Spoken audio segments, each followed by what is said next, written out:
Puppies పుట్టగానే కదలపోతే ఏం చేయాలా? మనం తెలుసుకోవాల్సిన విషయం ఏంటంటే, పప్పీస్ పుట్టగానే కొన్ని కొన్ని కదలవు. అలా కదలకపోతే ఏంటంటే, మనం చనిపోయినియి అని చెప్పేసి చచ్చిపోయినియి అని చెప్పేసి పారేయడం అలా చేస్తాం. కానీ పప్పీస్ పుట్టగానే కొన్నిటికి ఏంటంటే ఊపిరందదు. అంటే మనుషుల్లో కూడా ఫస్ట్ బేబీస్ పుట్టగానే కొంతమందికి కదలరు కదా! అలాగే ఇలాగే పప్పీస్ కూడా అనమాట. ఒకవేళ అలాంటి పరిస్థితిలో మనం ఏం చేయాలో? ఫస్ట్ ఏంటంటే దాని ముక్కు దగ్గర, నోటి దగ్గర కొంచెం ఫస్ట్ క్లీన్ చేసి పప్పీని కొంచెం తుడవంగానే దాని ముక్కు దగ్గర, నోటి దగ్గర గాలూదాలి. గాలూది దాని ఈపు మీద రబ్ చేయాల. అలా రబ్ చేయడం వల్ల ఏంటంటే దానికి టెంపరేచర్ అనేది ఇంక్రీజ్ అవుతది. అలా ఊపిరి ఇవ్వడం వల్ల ఏంటంటే దానికి ఆక్సిజన్ సప్లై అనేది అవుతా ఉంటదనమాట. సో, ఫస్ట్ దాని దగ్గర ముక్కు దగ్గర మీరు ఊది, దాని వీపు మీద బాగా రబ్ చేయాలనమాట. అలా రబ్ చే మీరు ఒక 5-10 మినిట్స్ అలా రబ్ చేసిన తర్వాత గూడా అది ఒకవేళ కదలకపోతే మళ్ళీ అంటే మనం ఇంకొక 5 మినిట్స్ ఒకసారి ట్రై చేసి, ఇంకా అప్పటికి కదలకపోతే అప్పుడు అది చచ్చిపోయిందని నిర్ధారించుకోండి. Observation of mother dog. ఎందుకు చెప్తున్నానంటే ఈ విషయం గురించి, మదర్ డాగ్‌ని మనం అబ్జర్వ్ చేయాలి ఖచ్చితంగా. ఎందుకంటే మదర్ డాగ్స్‌కి పెయిన్స్ ఒస్తాయి. అలా పెయిన్స్ ఒచ్చినప్పుడు కొన్నిటికి పెయిన్స్ అనేది ఎక్కువగా ఒస్తాయి. కొన్నిటికి ఏంటంటే తక్కువగానే ఒస్తాయి. కొన్నిటికి సివియర్‌గా ఒస్తాయి పెయిన్స్. ఇలా మదర్ డాగ్స్ కొన్ని కొన్ని మదర్ డాగ్స్ ఏంటంటే ఇలా నొప్పులు తట్టుకోలేక బాగా స్ట్రెస్‌గా ఫీల్ అయితాయన్నమాట.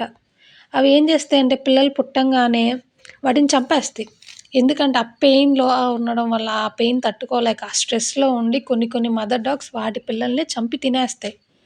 అందుకని ఖచ్చితంగా మనం వాటిని అబ్జర్వ్ చేస్తూ ఉండాల. కనీసం మీరు వాటి దగ్గర ఒక 4-5 అవర్స్ డెలివరీ అయిన తర్వాత 4-5 అవర్స్ వాటి దగ్గర స్పెండ్ చేయాలి మీరు. మాక్సిమం ఇదనేది చాలా రేర్ కేసెస్‌లో జరుగుతాయి. ఒక్కోసారి ఒక్కొక్కసారి మనం చూస్తూనే ఉంటాం కుక్క పిల్లలనేవి చనిపోయి పుడతాయి. లేదా పుట్టిన ఒక 4 అవర్స్‌కో, 5 అవర్స్‌కో లేదా 1 డేకో ఇలా చనిపోతాయి. మనమేమనుకుంటామంటే చనిపోయిన పిల్లని కాసేపు చూసుకుంటది, అలా చూసుకుంటది కాసేపు లేపోతే అదేమన్నా బాధపడతదనుకుంటా. ఫస్ట్ థింగ్ ఏంటంటే కుక్కలు బాధపడతాయి.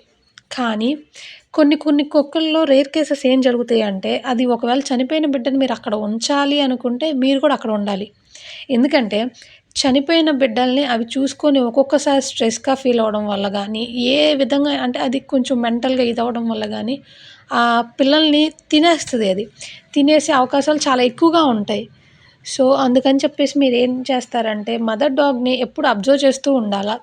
ఇంకొకటి కొన్ని కొన్ని ఫీడింగ్ చేసేటప్పుడు కూడా కొంచెం స్ట్రెస్‌గా ఫీల్ అయ్యి వాటి పిల్లల్ని కరుస్తాయి. కొన్ని కొన్ని. అంటే ఇవి చాలా రేర్ కేసెస్‌లో జరుగుతాయి. మనం తీసుకోవాల్సిన జాగ్రత్తలు.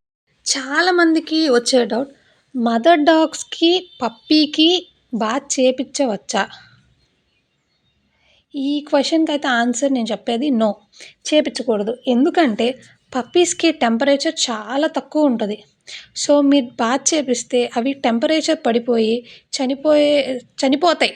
చనిపోయే అవకాశాలు ఎక్కువుండడం కాదు గానీ చనిపోతాయి. మాక్సిమం 99% అవి చనిపోయే సూచనలే ఎక్కువుంటాయి. అలాగే మదర్ డాగ్స్‌కి కూడా చేపిచ్చకూడదు. ఎందుకు చేపిచ్చకూడదు అంటే మదర్ డాగ్స్‌కి గూడా కొంచెం టెంపరేచర్ అనేది డెలివరీ టైంలో తక్కువుంటది కాబట్టి వాటికి చేపించకూడదు. ఇంకొకటి ఒకవేళ మీరు మదర్ డాగ్‌ని గనుక క్లీన్ చేయాలి అనుకుంటే ఒక వార్మ్ టవల్ తీసుకొని దాన్ని పెట్టి మీరు క్లీన్ చేయొచ్చు.